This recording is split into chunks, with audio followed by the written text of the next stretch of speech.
This is called a double fisherman's knot. This is for tying two ropes together or for tying two ends of the same rope together to create a loop. So you start with opposing directions of tails, and then just concentrate on one strand for the moment.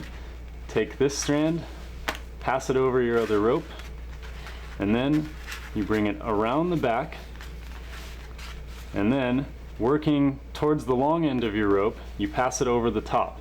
So that's opposed to passing it over the top up here. So you pass it over the top towards the long end of your rope, and that makes an X.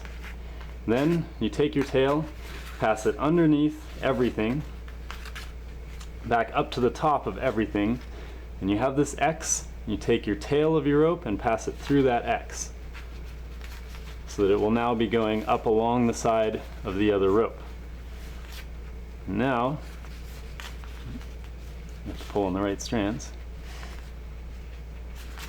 Tighten that down, and you should end up with an X on one side and two parallel bars on the other. Now, we take our other strand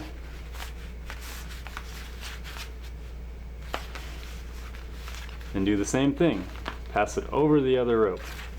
Bring it underneath, working towards the long end of that rope, so that you create this X.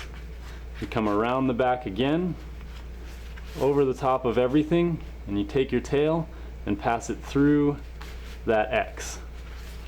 And you cinch it tight, and then, because both of these knots are sliding knots, you can pull them together.